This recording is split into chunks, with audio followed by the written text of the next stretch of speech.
ডাল মে বহুত কুছ কালা হ্যায়। এসএসসির পরীক্ষা হয়েছে আজকে,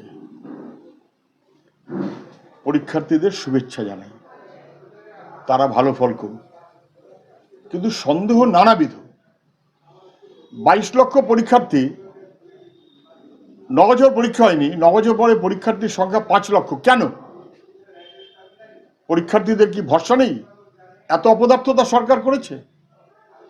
2, সবাই দেখতে পাচ্ছেন যে দলে দলে বাংলার বাইরের ছেলেমেয়েরা পরীক্ষা দিতে এসছে। এর আগে তো কোনোদিন কোনো এসএসসি পরীক্ষায় বাংলার বাইরের ছেলে এক আধজন ব্যতিক্রম থাকতে পারে, কেউ তো দেখেনি। কেন হলো? কি করে হলো? এটা ঠিক যে পশ্চিমবাংলায় চাকরি নেই বলে, কাজ নেই বলে পশ্চিমবাংলার লোক দলে দলে বিহার বা অন্য জায়গাতে গিয়ে পরীক্ষা দিয়েছে, সেটা সবাই জানেন। কেন? কারণ পশ্চিমবাংলায় কাজ নেই। আর এবারে কি দাঁড়ালো? সেই পশ্চিমবাংলাতে দলে দলে আসছে। কেন আসছে? তাহলে কি এসএসসি পরীক্ষা মানে একটা ভয়াবহ ব্যাপার। এত প্রচার হয়েছে এবং সবাই জেনে গেছে যখন টাকার খেলা হয়, তাহলে বান্ডিল বান্ডিল টাকার বিনিময়ে বাইরের রাজ্য থেকে ছেলে নিয়ে আসা হয়েছে কি?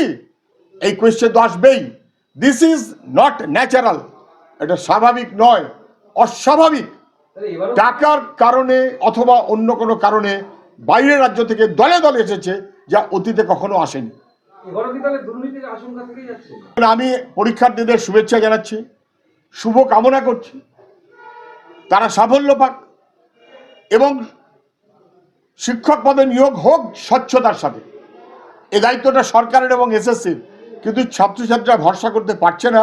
আর যা খবরাখবর ইতিমধ্যে আসছে, এত ভিন রাজ্যের কি অন্যান্য আরো জায়গা, ছেলেমেয়েরা তো বিরক্ত। যারা পরীক্ষা দিয়েছে তারা বুঝতে পারছে যে ডাল মে বহুত কুছ কালা হ্যায়।